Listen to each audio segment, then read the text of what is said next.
You're listening to The Partially Examined Life, a podcast by some guys who at one point set on doing philosophy for a living, but then thought better of it. Our question for episode 382 is what holds a social group together? And we read Sigmund Freud's Group Psychology and the Analysis of the Ego from 1921. For more information about the text and the podcast, please see partiallyexaminedlife.com. This is Mark Linsenmeyer, only accomplishing my heroic deeds with the help of bees and ants in Madison, Wisconsin. This is Seth Paskin experiencing soziale Angst in Austin, Texas.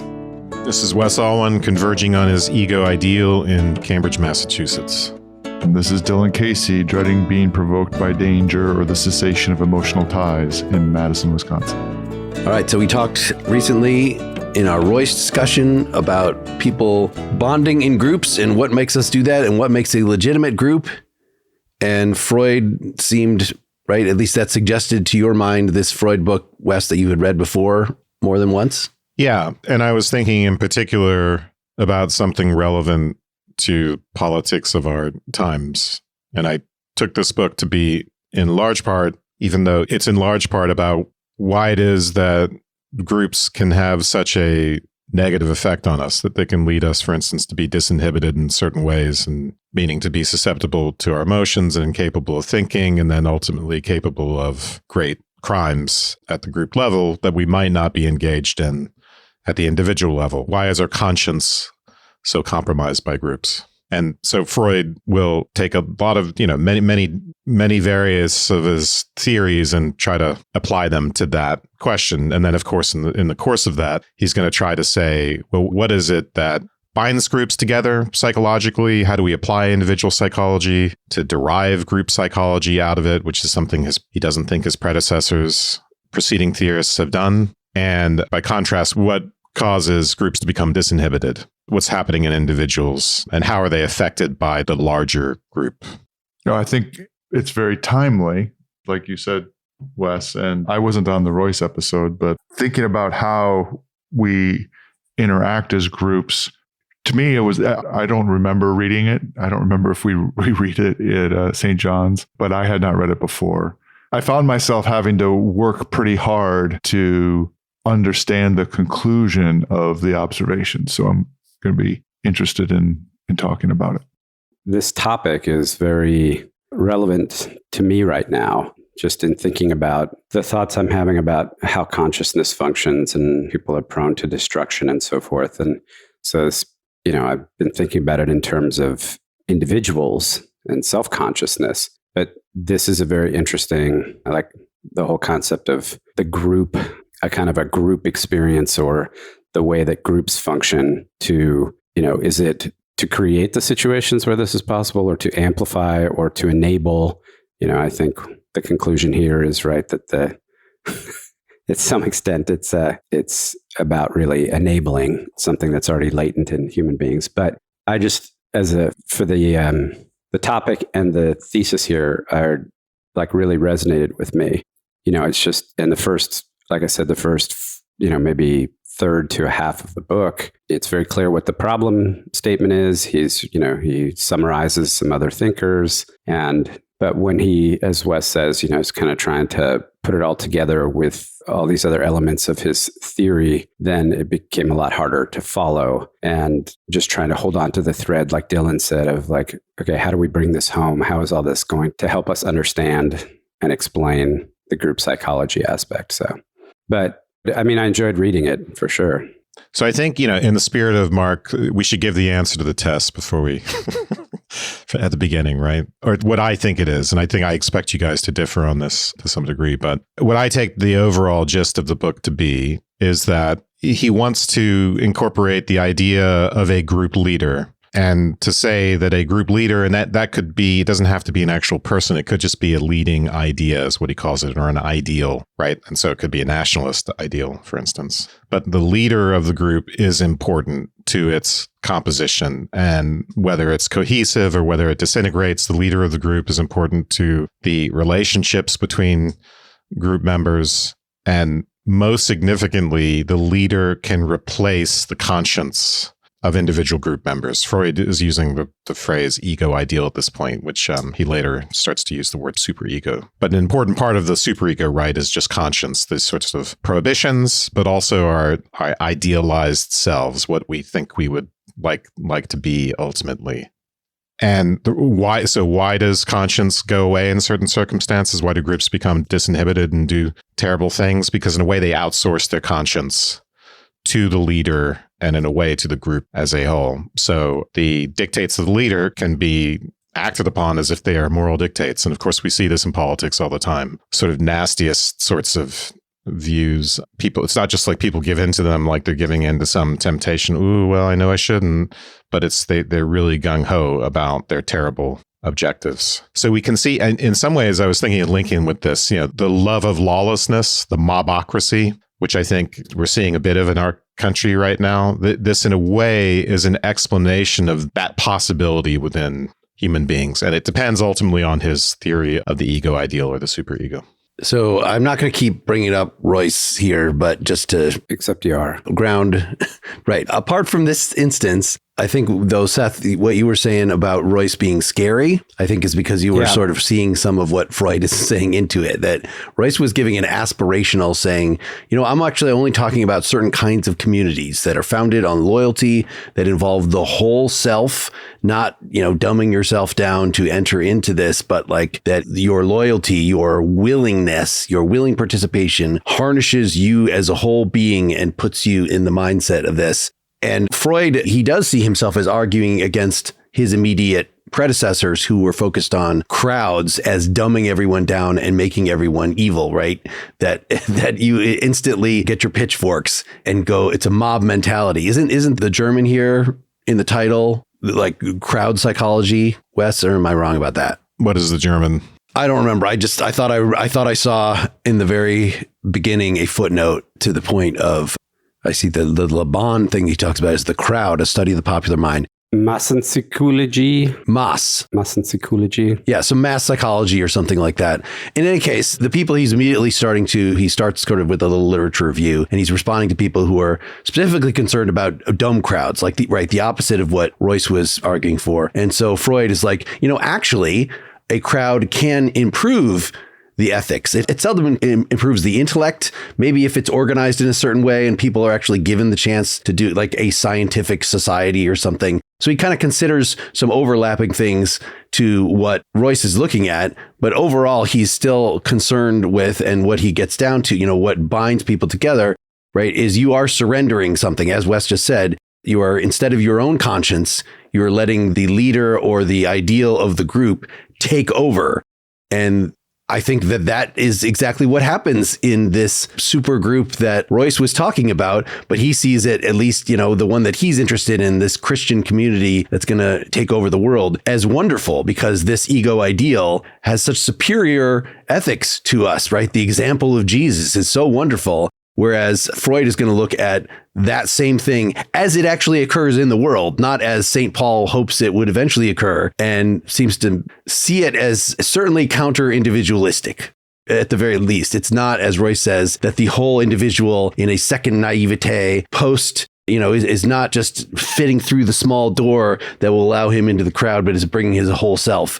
I feel like Freud thinks that the analysis of groups does not work like that. If you are diverting your libido to love all these other people and glue them to you, that you are not being narcissistic, individualistic, the Nietzschean Superman, the self-contained person. So this gets to articulating, so one of the questions that I have about, so look, relationships between communities and individuals has been part of people thinking for a long time. And even before, you might be thinking about it, what your relationship as an individual to those around you and the various kinds of communities you have, both in their ethics and in their forces on you. That's just a super common theme. And someone like Aristotle, for instance, would say human beings are political animals. They fundamentally need relationships between others, and that this back and forth between your community relations and you as an individual in shaping you and in making you who you are as an individual, and that being a feedback mechanism. It's a both and. That seems like sort of the most basic observation. And so understanding what that is becomes the challenge. So what I found myself wondering about is the account given for causes or psychology of groups and individuals with respect to those groups mainly focused on the account of the pathologies of group activities, or a accounting that clarifies the pathologies of group activities, but also applies to the mechanisms and ways in which all group activities work. Because not all group activities are pathological. In fact, far from it. And so it could be that the pathological, is the most interesting because it's the most dangerous. It's the most convulsive, right? We're going to be much more scared of mobs that go around, lynching people for no good reason than we are of scientific societies that are measuring the opening angle of a refraction from a prism or something like that. But our group activities extend to us forming communities, forming political relationships, building civilization is a group activity, both in its negatives and its positives. And so it wasn't clear to me what level of insight I was supposed to be getting out of that. So he's explaining a particular sort of phenomenon about groups, but in doing so, he has to explain the cohesion of the group. And also he's giving large elements of his psychology that explain normal development as well. Although with Freud, it's always tricky, right? Because his theory of normal development, which involves identification, which he goes into in this book, but it involves the idea that we do incorporate values from our environment. Our superego is built up of these identifications with groups, right? So the group already has this formative role and can be inhibiting, as he points out, right? We get our ethics, we get our norms from the group. But so there's a developmental theory, but that concept of identification actually comes out of his thinking about depression. He thinks depression is predicated on the same sort of thing. And I think, as we've seen many times over, this incorporation of values from the community is just a double-edged sword. Is it normal? Is it pathological? When is it patriotism? When is it nationalism? Violence is often moralized. That's the part of the problem. And I'll say here, I think, we usually see it in our episodes in discussions about thumos, because that's what I consider to be the correlative of the superego. So the question of recognition and all that stuff we've been over many times. Yep. So let's kind of work our way into the text here. Just the structure of the first part. You guys have mentioned lots and lots of points. So at the beginning of the book, he outlines the view of somebody named Le Bon and some others characterize the individual participation in a group as negative in the sense of heightening the emotional response, lowering intellectual activity and engagement, and essentially reducing inhibitions, as we've said, to behaviors that they would, if they were just by themselves, would not have done. In other words, the kind of self-inhibiting part of ourselves that, disappears when we get into the group. So it's just a characterization of the behaviors of the group. And Freud says he essentially, I think, agrees with that characterization, but he says, the point is here, we have to explain it. How does this actually happen? We are observing it as a phenomenon, but how does it actually happen? So that's what he proposes to do.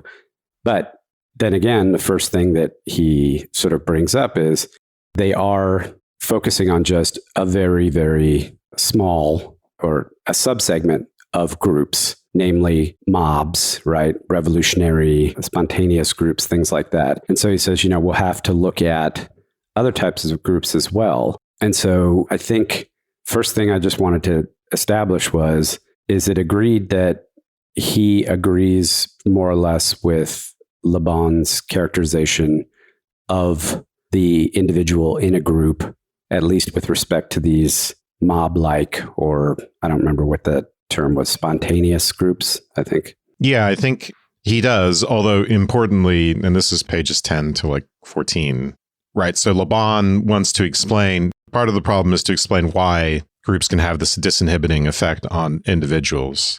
And Le Bon will use these ideas like contagion, right? Feelings could be contagious between people. Or there's this suggestibility, which is almost like being hypnotized by the group, magnetic influence.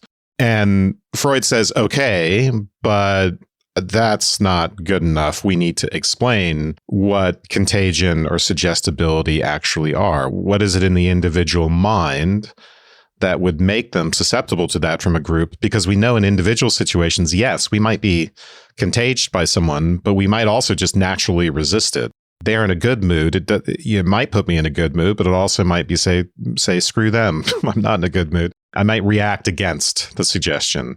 So why would people be more susceptible to it in a group? So Le Bon doesn't go far enough. This also seemed to be a time where people were fascinated by hypnotism.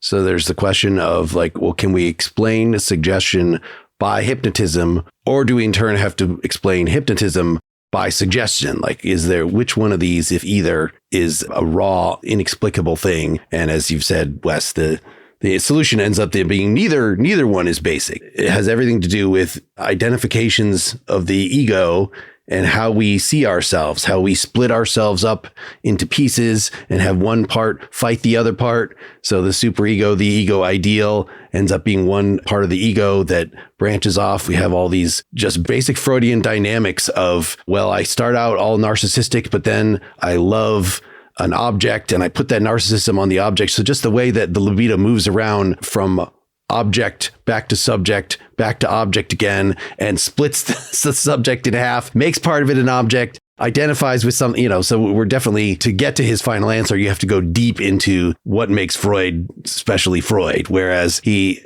ends this initial chapter on Le Bon said, everything Le Bon has said here is obvious and often repeated. Like, these guys are not doing real science. They're just kind of doing everyday observation. And it's true insofar as it goes. This is almost idle interest, but do we know, is Le Bon like somebody who sort of had the mind share regarding group psychology at the time? So it makes sense for Freud to engage. Freud is doing the thing in this book of, let me talk about what people think about group psychology up till now. And he focuses mostly on Le Bon. Then he goes to some summaries after that. And then he moves on saying that these have a lot of good points, but now they don't go far enough, as Wes said, or they're incomplete. There are critical things that we need to understand more. So I'm going to do that. Is Le Bon picked out particularly because for any particular reason? I don't know how. I assume it was very popular at the time. Yeah. But I don't know for sure. So it's Gustave Le Bon. The book was 1895. This is just Wiki telling me. Influenced by Scipio Sicheli's The Criminal Crowd, 1891. So I think these were probably, well-known books.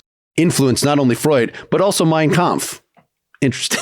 So apparently Hitler talks about Le Bon as well. So if he was still spinning around by Hitler's time, this must have been a pretty big book. Yeah, Hitler is very interested in Mein Kampf. Yeah, and he's interested in exploiting this, right? So we get lines in here about the way leaders can hypnotize crowds and by repetition, something Hitler was very interested in. Rhetorical repetition can have a hypnotic effect is the idea. And Hitler used that.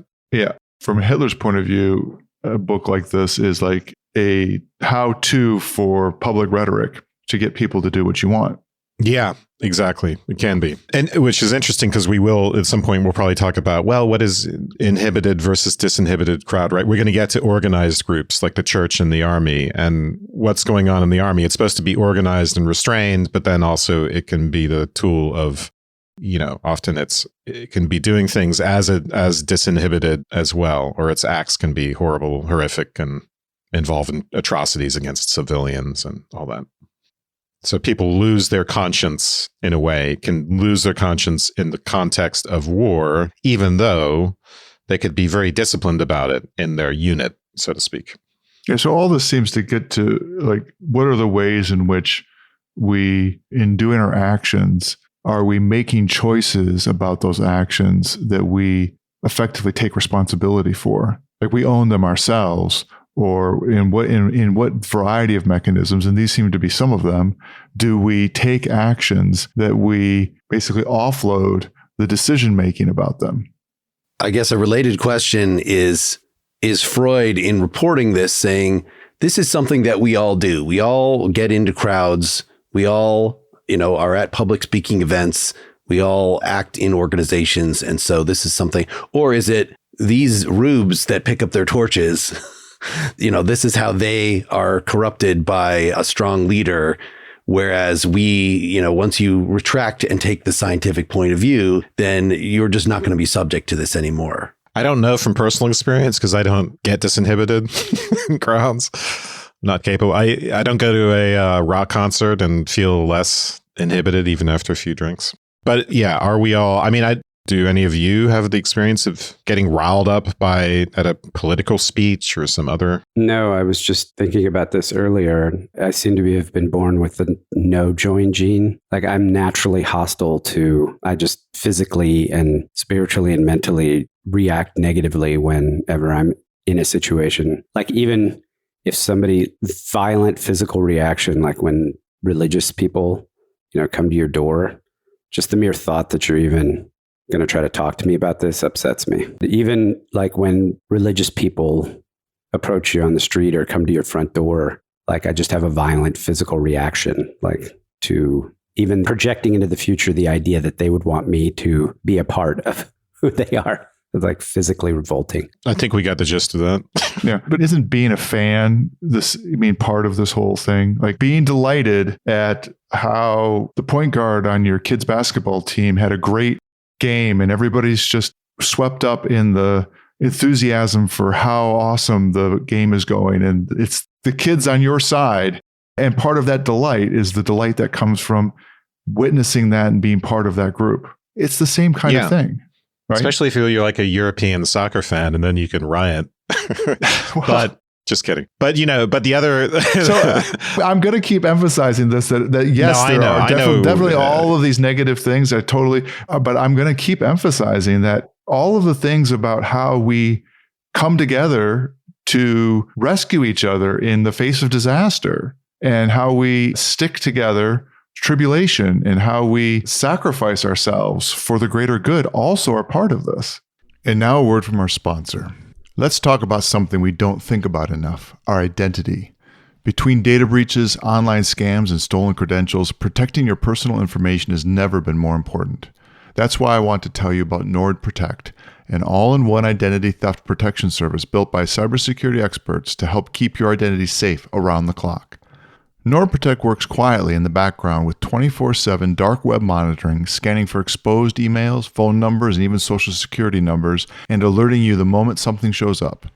It also includes credit monitoring with near instant alerts, so you're notified about suspicious credit activity, new loans, or unexpected changes in your credit file, plus clear guidance on what to do next. If something more serious happens, NordProtect goes further. There's identity theft recovery support with up to $1 million for eligible recovery expenses, protection against cyber extortion, and coverage for online fraud and cyber attacks. It's all designed to help you respond fast and limit the damage. Setup is quick and easy, plans are flexible, and there's 24/7 customer support if you ever need help, so you're not navigating any of this alone. Get an exclusive 5% discount on NordProtect. Use the code PARTIALLY at checkout and start protecting your identity. It's risk-free with a 30-day money-back guarantee. I chose Function because it's the only health platform that gives me data most people never get, and the insights to start doing something about it. Inside Function, you get access to test over 160 lab tests annually, from hormones to toxins, to markers of heart health, inflammation, and stress. For an additional fee, you can also access MRI and chest CT scans, all tracked in one secure place over time. It's a near 360 view to better see what's happening in your body. Function is a great idea for a holiday gift. You can gift health, not stuff. And it's a gift that will help them understand their health and make informed decisions all year. I find that when I show people the Function interface and examples of my biomarkers and my experience with it, they really get intrigued. And my experience was very positive. I learned a lot of things about my health that I did not know just from the blood tests that come with my annual physical. And I made a few changes because of that. So this is the gift I would give to people I care most about, the one that helps loved ones stay healthy. Based on my experience with Function, I highly recommend it. Own your health for $365 a year. That's $1 a day. Learn more and join using our link. Visit functionhealth.com/PEL or use gift code PEL25 for a $25 credit towards your membership. That's functionhealth.com/PEL. What is being a fan? How do we classify that? Sure. Is it an organized group, or is it disorganized, or is it neither? And then the other thing I think that Dylan, you've brought up is, how do we classify communal influence in general, right? Because there's only a passing allusion in here to how we get our ethical ideals from the group, right? And we don't even have a superego unless we incorporate all that stuff from the group. So it's much more tacit and procedural, right? It's organized in some sense, arguably, but it's not organized like the army or the church. It's just organized the way, you'd think of norms as a self-organizing entity that spreads from generation to generation, like DNA almost. So the organization is structural and lies outside of any particular human organization. So I think that's a very good point to think about that. Yeah. Well, and I think you're also emphasizing that group psychology might be a specific or a subset of this, right? If we're going to really talk about intentionally or formally organized groups, or at least organically organized groups that have structure to them that get added onto them, and that's what we mean by groups, or do we mean spontaneously organized groups like mobs? Those are two different things. A political party that's organized with a hierarchy and laws and organization of punishments for disloyalty, that's a different thing than a mob. Well, I would say what's interesting to me about your distinction is the difference between tacitly organized groups, which is to say organized by norms. Yes. Which are kind of free floating in a weird way. And then, explicitly organized groups like, here's your army, here's your church. And then, of course, they're all related, but still, that's something that doesn't really get addressed very much in this book, even though it kind of lurks in the background, right? If we're thinking about identification and all that stuff, that the larger implications of that are lurking in the background. Yeah, if you were Aristotle, there would be a straight ahead taxonomy. Instead, Freud drops things like, okay, we need to distinguish between organized groups, unorganized groups, groups with leaders, groups without leaders. But he starts talking about mobs because that's what Le Bon is interested in.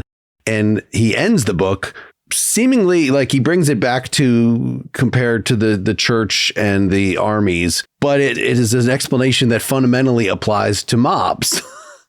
And I won't give any more away. We're going to get into that later. But I guess this is maybe a question for Wes. The idea that when I take the leader or the leading principles and place of my superego, is that something that it seems like that's something that I can carry with me, even in a very dissolute, right? A political party.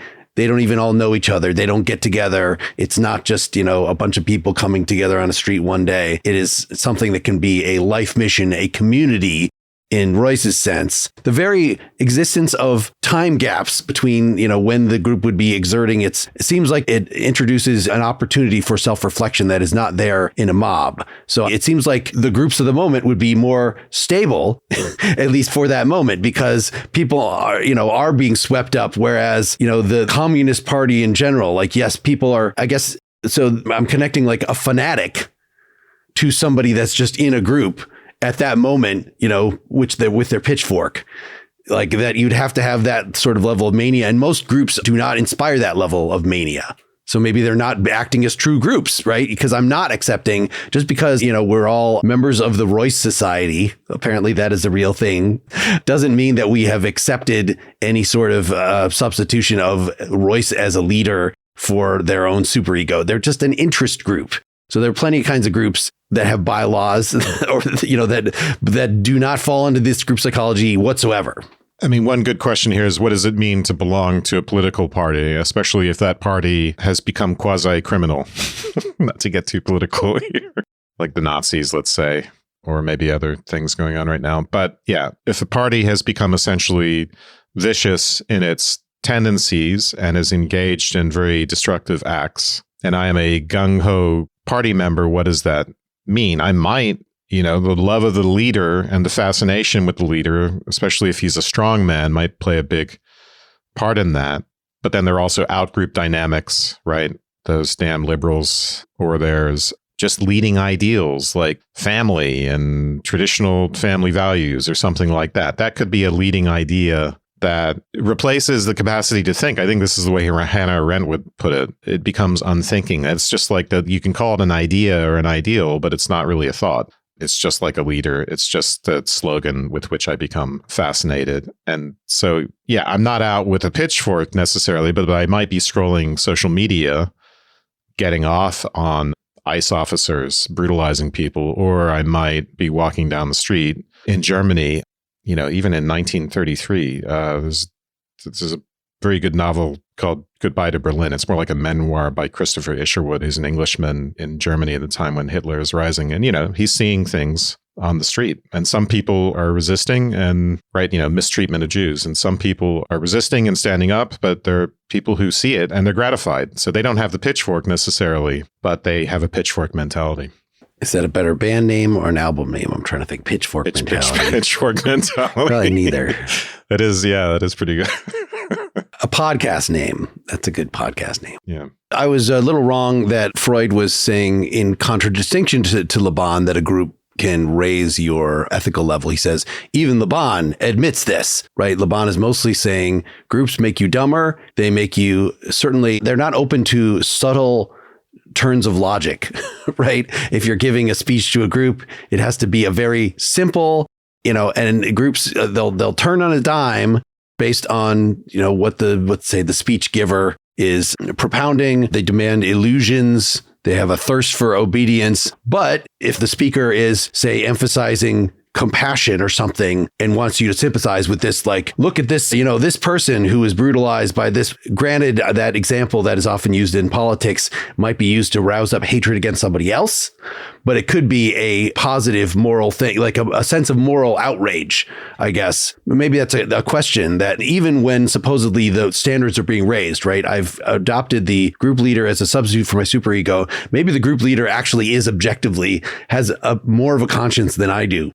Can it, given that, I'm not open to sophisticated moral reasoning or something, are we really going to pay much attention to this grudging acknowledgement by Le Bon that Freud describes that you could actually be made more moral by a group? Or you inevitably, because you're made dumber, per Aristotle, if you're dumber, you are less moral. That is just what, reason is essential to morality. Yeah. So do we need to be doing any Arendt style thinking if we have the right leader? Maybe many people are not capable of it.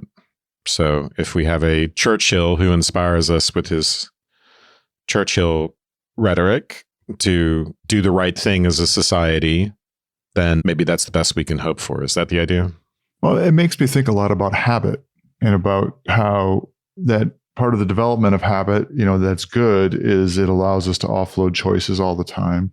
And in fact, the cultivation of the right kind of habits might be critically important to us flourishing well, and our relationships with the people around us end up being key to helping cultivate the right kind of habits such that we're not making choices all the time, that we're not, in fact, individually completely responsible for every single thing that we are prone to doing, because we end up having ways of working, ways of being, habits that take our potentialities and turn them into actions that just happen kind of without thinking hard.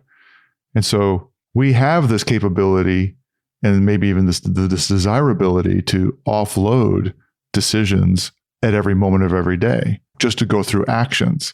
And then there's the question, turning those actions into something that is somehow gratifying. This might be the part that Freud is tied into the most, right? Is as individuals, what are the things that are gratifying to us, and how does that gratification manifest itself? Because sometimes it's not just, enjoyable to us, but where it's actually a gratification that's also pathological. It's not working to our own benefit, even though that's the way it's working. So when you're talking about habits, I thought you were talking about something non-pathological. I was. Yeah. But I'm linking this offloading of decisions and offloading of having to think things through.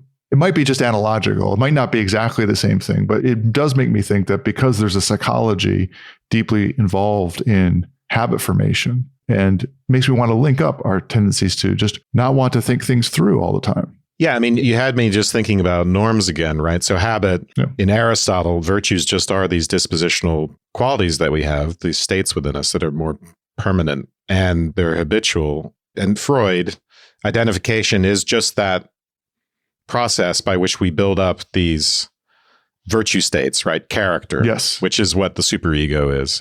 And it could be virtuous or vicious. So you had me thinking for some reason of just something as simple as I get into the habit of saying please. And I might feel weird. I might not feel guilty or ashamed. I guess, if I forget to say that in a certain context where I should have said it. But I might feel weird about that. But I'm not thinking about, I don't have to make some sort of, what's the right thing to do in this situation? I just do, I follow the norms that are important to the cohesion of society, and I do that without thinking. And you might get offended. If you do that all the time, you might get offended by people not following it through with you. I sure do. All the time.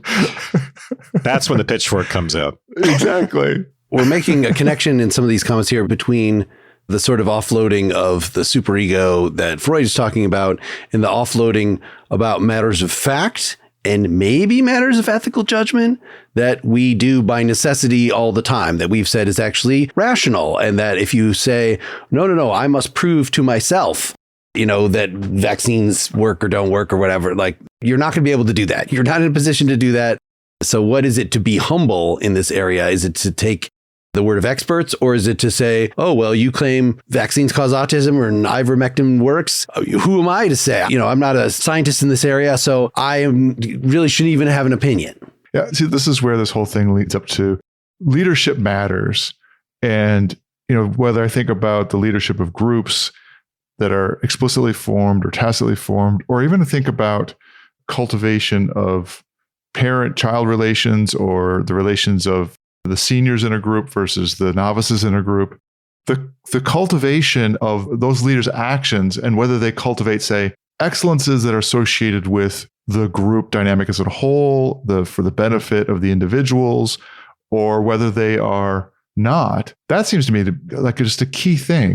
But the force of the leader is, well, we've been discussing, this is one of the points of the book, is the leadership matters a lot because it has an extra effect on what's going on. And there's something about how leadership and deference to leaders works in this respect.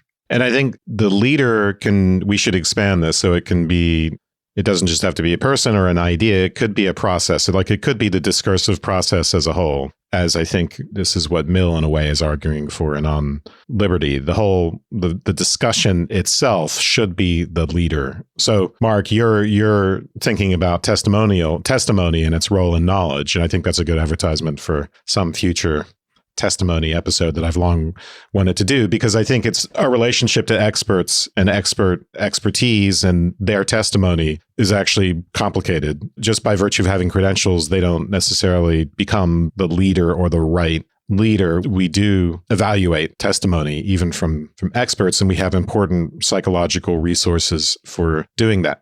Now, the stupidity of anti-vaxxers, don't get me wrong, it's idiotic.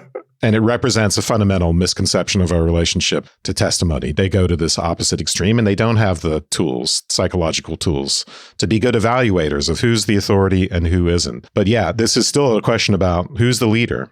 And the discursive process, right, if it's working properly and people's processes for evaluating testimony in this context, ideally that becomes the leader, something larger than any given individual or idea. It also is something that sets something like I'll call the culture, in the sense that the culture is in the way in which people in groups, whether they're big or small, interact and make decisions amongst themselves, offload their choices based upon the culture that's generated by the environment through leadership. That happens all the time. It happens in companies. It happens in small groups. And this is where, again, whether it's the leadership in the sense of the person or the leadership in the sense of the idea, and for good and bad. You just have to have the resources, right? When is a leader vicious? When is he a grotesque monstrosity? And if you don't have the ability to suss that out, then you're in trouble. Or, when is a piece of testimony obviously nonsense? Same thing. And this is about the ability to have a good theory of mind, right? We figure out what's false in testimony often because it's just psychologically implausible. We have a good theory of mind. Theory of mind collapses in these contexts.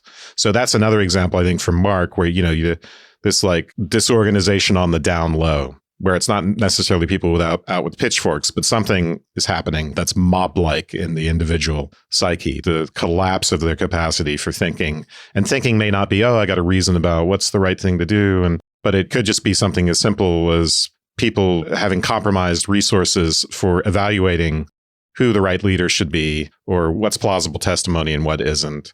These sort of feedback mechanisms that put little checks and balances on our everyday, tacit, habitual reliance on what's outside of us, because we can't just do it all ourselves. So even for Freud, the superego normally is something that we're bringing in an external influence, right? The influence of the parent, the father, typically, and making this a little part of your mind. So it's not a question of, well, in a group, that's pathological because you're just taking whatever dear leader says and you're substituting that for your own conscience, because the conscience is always something that is pulled in externally. The question seems to just be sort of how quickly and shoddily is it pulled in? If it's purely this leader might even be unpredictable, might make this decision, and I'm just going to defer to them in all things. That's different than something that is solidified from the entire culture, the entire religion, Judeo-Christian tradition of right and wrong and stuff like that. That's going to be, even though it's not anymore authentically myself in a fundamental way, because nothing is authentically myself. It's all sucked in from the outside, but at least it's done so with greater habit. It is. So I habitually defer to the scientific and perhaps ethical leaders in my community, as opposed to I'm just going to take whatever this person is saying right now. So if we're going to apply this to the current situation, right, the way that Trump generally riles people up is not they come to his rally and that's the thing. Like, it is a long-term, like listening to a podcast. A podcast can be an hour, 2 hours long. These, Ben Shapiro or whoever it is, and they're giving you arguments. They're doing the thing. It's just, it's a one-sided. You don't get to answer them. And so I don't think there's a sharp distinction between I am letting somebody do the thinking for me and I am thinking along with them.